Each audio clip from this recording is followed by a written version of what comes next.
আসসালামু আলাইকুম। আজ আমি আপনাদের সাথে সাইড ব্যাগ তৈরির পদ্ধতি শেয়ার করব। তো ভিডিওটি দেখার পর আপনাদের এই ব্যাগটি তৈরি করতে আর কোনো প্রবলেম হবে না। ব্যাগটির সামনের এবং পিছনের সাইড একই হবে এবং এটা ব্যবহার করতে খুবই কমফোর্টেবল। তো প্রথমে আমি 2 টুকরো কাপড় নিয়েছি। এখন আমি আপনাদের এই কাপড়ের মাপটা দেখাচ্ছি। কাপড়টা লম্বায় আমাদের 8.5 ইঞ্চি আছে এবং চওড়ায় আছে 12 ইঞ্চি। এবার কাপড়টাকে সাইড বরাবর আরও একবার ফোল্ড করে ভাঁজ করলাম। এবার খোলা সাইড থেকে ভিতরের দিকে 2 ইঞ্চি দিয়ে দাগ দিলাম এবং এই দাগ থেকে নিচের দিকে একটু রাউন্ড শেপ আপনারা একটু লক্ষ্য করুন। একটু যেভাবে করে আমরা মিলিয়ে দিব, অর্থাৎ ব্যাগের শেপটা দিয়ে দিব। এখান থেকে একটু ডাউন হয়ে এইভাবে যাবে এবং কোণার অংশটা এভাবে গোল হবে, ঠিক আছে? তো অর্থাৎ আমাদের ব্যাগটা যে শেপে দেখেছেন সেই শেপে আমাদের এভাবে করে কাটিং করতে হবে। তো কাপড়টা আমাদের কাটিং হয়ে গেছে। এখানে 2 পিস কাপড় আমরা রেডি করে নিয়েছি, দেখতে পাচ্ছেন। এখন আমাদের ফলসের কাপড় রেডি করে নিতে হবে। তো আপনারা যে এটা ফলসের কাপড় করতে চাচ্ছেন সেই কাপড়টাকে 4 ফোল্ড করে ভাঁজ করবেন। ভাঁজ করে নেওয়ার পর এই কাপড়টা এটার উপর 2 ফোল্ড করে ভাঁজ করে বসিয়ে নেবেন। এবার এই কাপড়ের সাইড বরাবর আমরা কাপড়টাকে কেটে নিব, তাহলে আমাদের ফলসের কাপড় রেডি হয়ে যাবে। তো দেখতে পাচ্ছেন এখানে আমাদের 2টা ব্যাগের কাপড় এবং 2টা ফলসের কাপড় আমরা রেডি করে নিয়েছি।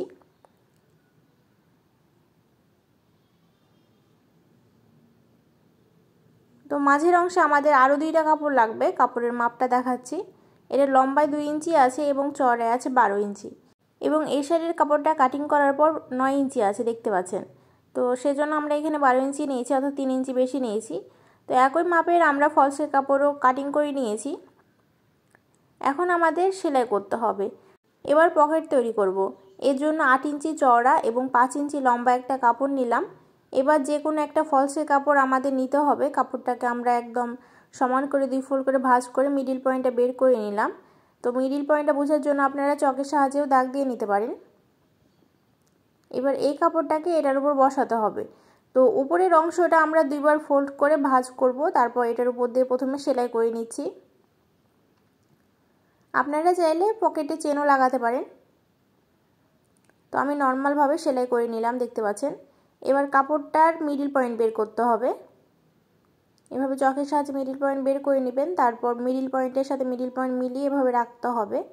তো আমরা একটা পিন দিয়ে আটকে নিচ্ছি যাতে কাপড়টা আমাদের সরে না যায়, সেজন্য। এখন আমাদের নিচের যে কাপড়টা আছে সেটা সম্পূর্ণটা আমরা যেভাবে করে অল্প একটু ভিতরের দিকে উল্টে নিব, তারপর এটার উপর দিয়ে সেলাই করব। তো আমাদের নিচে 3টা সাইড দিয়ে একইভাবে এভাবে করে সেলাই করে নিতে হবে, তাহলে আমাদের পকেটটা আমাদের ব্যাগের কাপড়ের সাথে লেগে যাবে।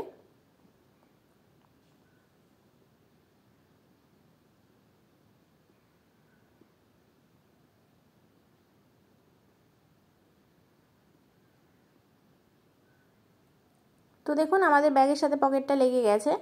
তো কাপড়টাকে আমরা উল্টো করে রাখলাম, পকেটটা নিচের সাইডে আছে। এবার আমাদের এই ব্যাগের কাপড়টা এটার উপর বসাবো। বসানোর পর আমাদের মিডিল পয়েন্টটা বের করে নেব। এখন আমরা যে টুকরো কাপড় 2টা রেডি করেছিলাম 2 ইঞ্চি চওড়া করে, সেই কাপড়টা নিব। কাপড়টাকে আমরা 2 ফোল্ডে ভাঁজ করার পর মিডিল পয়েন্টটা বের করে নিচ্ছি। এবার ফলসের কাপড়টা আমাদের নিচের অংশে এভাবে করে বসাবো। বসানোর পর ব্যাগের কাপড়টা এটার উপরে যেভাবে করে মিডিল পয়েন্টের সাথে মিডিল পয়েন্ট মিলিয়ে রাখলাম। এবার এই কাপড়টাকে সেমভাবে এটার উপর রাখবো।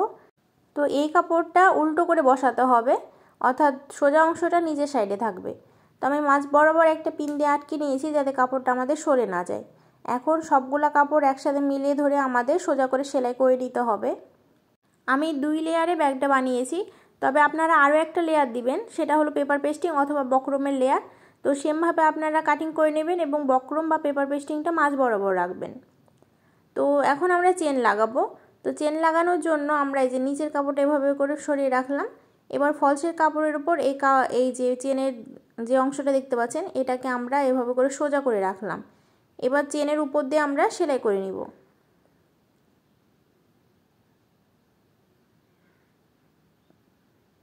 এখন চেনটা ধরে আমরা যেভাবে করে সোজা করব।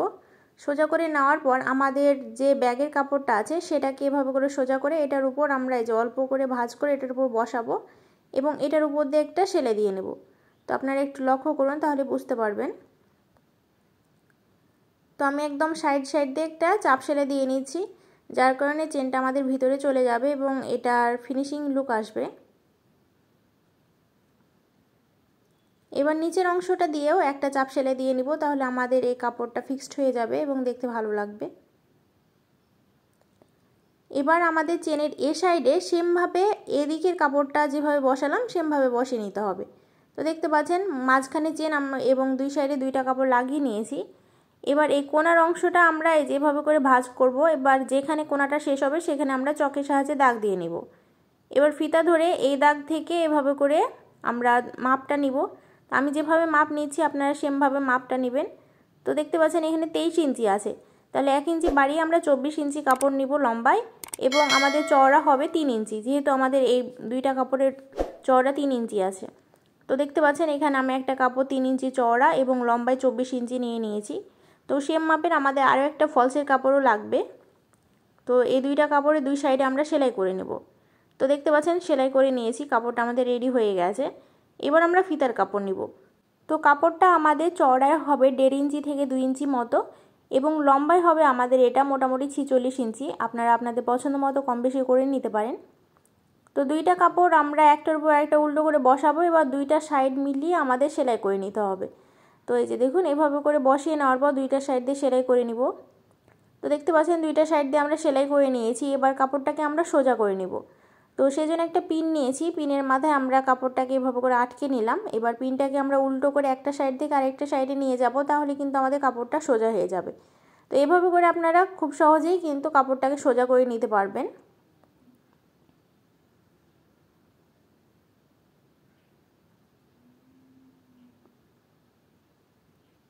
তো এখন আমরা হালকা হাতে এভাবে টান দিলেই কিন্তু কাপড়টা আমাদের খুব সুন্দর মতো হয়ে সোজা হয়ে আসবে। আপনারা চাইলে দুইটা সাইডের কাপড় সেম রাখতে পারেন। আমার কাছে কাপড় শর্ট ছিল, যার কারণে দুই সাইডের কাপড়টা দুইভাবে করেছি। তো এখন কাপড়টাকে আমরা স্ট্রেট করে আয়রন করে নিয়েছি, দেখতে পাচ্ছেন। এখন আমরা এটা লাগিয়ে নিব। তো এই যে বেল্টের কাপড়টাকে প্রথমে আমরা নিব, নেওয়ার পরে এই কাপড়ের উপর আমাদের উল্টো করে বসাতে হবে, এবং এই সাইডের কাপড়টা এই সাইডে উল্টো করে বসিয়ে নিতে হবে। দুইটা সাইড বসানোর পর আমাদের এই যে চওড়া যে কাপড়টা আছে সেটা বসাতে হবে। তো দুইটা সাইডে দুইটা এভাবে মিলিয়ে ধরে আমাদের সেলাই করে নিতে হবে। তো দেখতে পাচ্ছেন আমরা সেলাই করে নিয়েছি। এখন আমাদের এই যে এই কাপড়টা যেটা আছে এটা এইভাবে করে ভাঁজ করব। ভাঁজ করে নেওয়ার পর আমাদের সাইডটা মিলিয়ে একদম শেষ পর্যন্ত সেলাই করতে হবে। তো দেখুন একদম পারফেক্টলি কিন্তু মিলে গেছে। আপনারা এইভাবে মাপ নিলে কিন্তু আপনাদের কাপড়টা পারফেক্টলি মিলে যাবে। তো পুরোটা ঘুরিয়ে সেলাই করতে হবে। তো সেলাই করার আগে আমাদের একটা 1.5 ইঞ্চি চওড়া পট্টির কাপড় লাগবে। তো আমরা যেখানে যেখানে এই যে জয়েন্টটা পাবো সেখানে সেখানে এভাবে করে পট্টি লাগিয়ে নিব, তাহলে আমাদের লুকটা একদম ফিনিশিং লুক আসবে এবং দেখতে খুবই ভালো লাগবে, সুতা বের হয়ে থাকবে না। তো দেখুন আমরা যেভাবে করে পাইপিং করি সেভাবে করে এই কাপড়টা আমরা লাগিয়ে নিচ্ছি।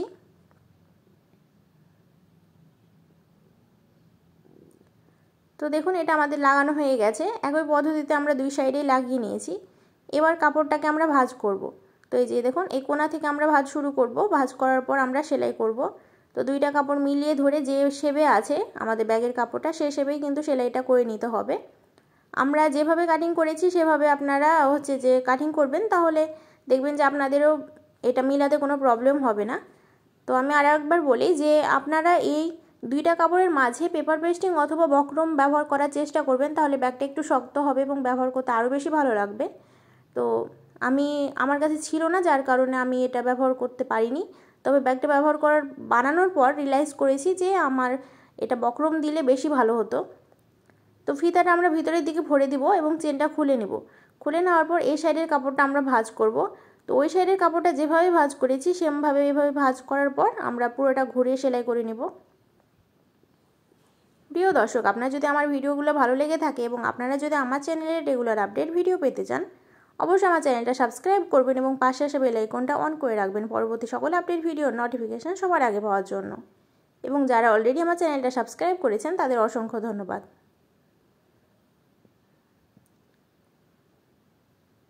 তো দেখুন আমাদের কাপড়টা কিন্তু একদম পারফেক্টলি মিলে গেছে, আমাদের একটুও কম বেশি হয়নি। তো এখন আমাদের যে জয়েন্টটা সাইডের কাপড়টা আসলো সেটাতেও কিন্তু আমরা পাইপিং করে নিব। তো আমরা সাইডে যে পাইপিংটা লাগিয়ে দেখিয়েছি একই পদ্ধতিতে এটাও লাগাবো। তো আমি এটা অফ ক্যামেরায় করে নিব।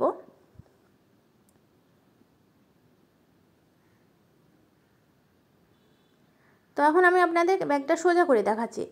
তো সোজা করে নেওয়ার পর ব্যাগটার লুকটা অনেকটাই যেরকম আসবে। তো আমাদের ব্যাগটা দেখতে পাচ্ছেন পেপার পেস্টিং এবং বক্রম না দেওয়ার কারণে একটু লুজ হয়ে আছে, তবে শেপটা কিন্তু একদম পারফেক্ট এসেছে। তবে আপনারা যদি ভারী কোনো কিছু ক্যারি করতে চান সেই ক্ষেত্রে আপনারা চেষ্টা করবেন পেপার ওয়েস্টিং বা বক্রম দিয়ে নেওয়ার, ঠিক আছে। তো আমাদের ব্যাগটা রেডি হয়ে গেছে, দেখতে পাচ্ছেন কতটা সুন্দর হয়েছে। তো এটা একটু লুজ হয়েছিল, যার কারণে আমি ভিতরের দিকে কাপড় ভরে নিয়েছি ব্যাগটার শেপ দেখানোর জন্য। তো ব্যাগটার স্পেসটা দেখতে পাচ্ছেন, স্পেসটা কিন্তু বেশ চওড়া হবে, কারণ আমরা এখানে 3 ইঞ্চি চওড়া কাপড় লাগিয়েছি। তো আপনারা এখানে অনেক কিছুই কিন্তু ক্যারি করতে পারবেন, ব্যাগটা ছোট দেখা হলেও কিন্তু এটাতে অনেক কিছুই ক্যারি করা যায়। তো চেনটা একটু বড় লাগাবেন, আমার কাছে ছোট চেন ছিল যার কারণে আমি ছোট চেন লাগিয়ে নিয়েছি। তো অবশ্যই ট্রাই করবেন এবং কেমন হয়েছে কমেন্ট বক্সে কমেন্ট করে জানাতে একদমই ভুলবেন না। আজকের মতো এই পর্যন্তই, সকলে ভালো থাকবেন। আসসালামু আলাইকুম।